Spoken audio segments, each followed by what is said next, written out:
ద్రోణాచలంలో వెలిసిన ద్రోణాచలం తాలూకా గుమ్మకొండ గ్రామంలో అటవీ ప్రాంతంలో వెలిసిన పాతపల్లె అభయాంజనేయ స్వామి వారి సన్నిధిలో మౌని అమావాస్య సందర్భంగా త్రివేణి సంగమంలో ప్రయాగ్ మహారాజ్ సన్నిధిలో జలస్నానం ఎంత పవిత్ర పుణ్యమో అదేవిధంగా పాతపల్లె అభయాంజనేయ స్వామి వారి సన్నిధిలో అహోబిలం అర్చకులు విచ్చేసి యథావిధిగా స్వామివారికి షోడశోపచారాలలో భాగంగా పంచామృతాభిషేకం, విశేష అలంకరణ, ఆకుపూజ ఇత్యాదులన్నీ సమర్పిస్తున్నటువంటి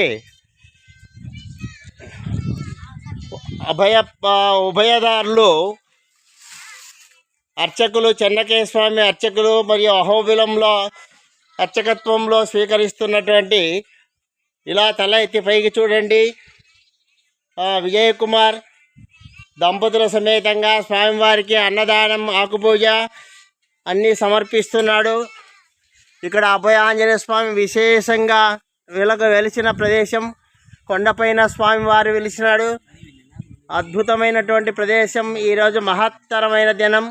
ఓం మనోజవం మారుతతుల్య వేగం జితేంద్రియం బుద్ధిమతాం వరిష్టం వాతాత్మజం వానరయూధముఖ్యం శ్రీరామదూతం శిరసా నమామి. బుద్ధిర్బలం యశోధైర్యం నిర్భయత్వమరోగత అజాడ్యం వాక్పటుత్వం చ హనుమస్మరణాద్ భవేత్.